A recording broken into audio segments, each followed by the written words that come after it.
So today I'm going to replace a fuel injector that only this car has. What's happening, Panda Nation? Peter Von Panda here. All right, so out here with my Jag, and one of the issues is under the hood here, and I'm not entirely sure what's causing it, but I have some guesses.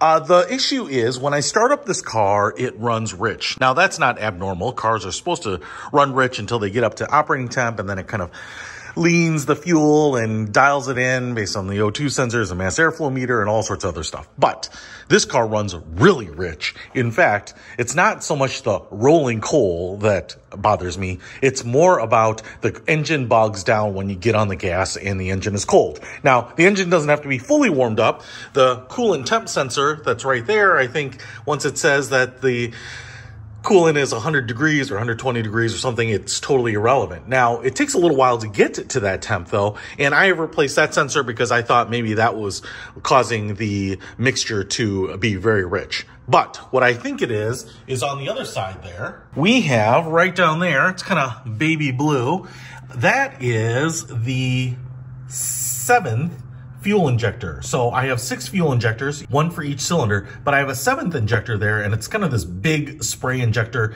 and it's called your cold start fuel injector. And what it does is it dumps a bunch of extra fuel in when the engine's cold. And my guess here, my theory is that it might be leaking. It might be putting too much fuel in there. It may not be shutting off the fuel when it gets up to temperature. I'm not totally sure, but it is pretty old, and I did order a new one, and I have a new gasket for it.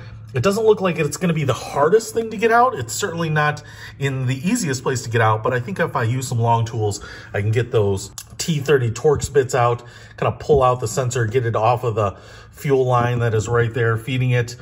This clip comes off there. So what I'm going to try to do is get that out, clean that up, get the new fuel injector in there, and see if this thing runs any better. All right, so I bought this set of long or deep star bits here, and what I can tell you is that looks like it's going to work.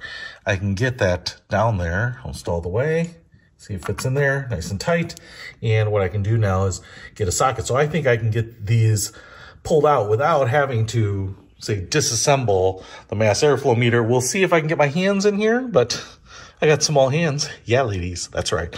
And I think I should be able to get it out. So I'm going to get these screws removed. Hopefully this fuel line disconnected from the injector and pulled out, clean that up, and get the new one in, and hopefully it is going to be lickety-split, no issues. I predict this is going to go so swimmingly that I am going to totally forget because it's only going to take me 5 minutes. All right, let's get on it. All right, got the old cold start injector out, and one of the things that I'm excited about is that it actually says Lucas on there. So it doesn't necessarily mean it's original, but this could be the original part that came in the car because it would have been Lucas. And here is the new one, which, again, someone else mentioned they got theirs from Australia. I did too. Looks like generally the same part here. So obviously this is new, and I don't know if this one is leaking per se. I might try to run some fluid through it just to see if it is. But either way, the new one is going in. I also bought a gasket for it, so put that in. I'll tell you, getting it out was pretty easy, even though I just was boasting about it, assuming that I was going to run into some issue.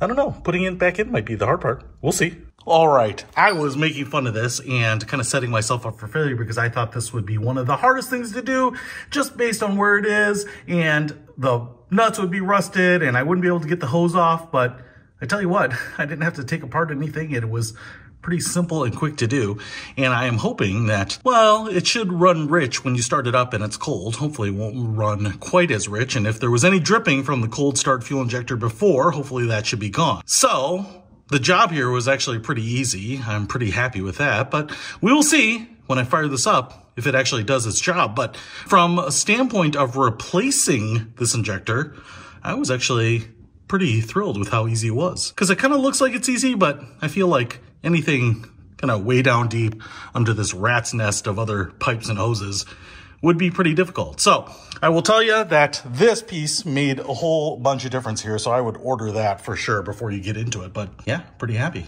Start it up, see if the car even runs. Fired her up and she runs. That's a good sign. So that project is done. On to the next one.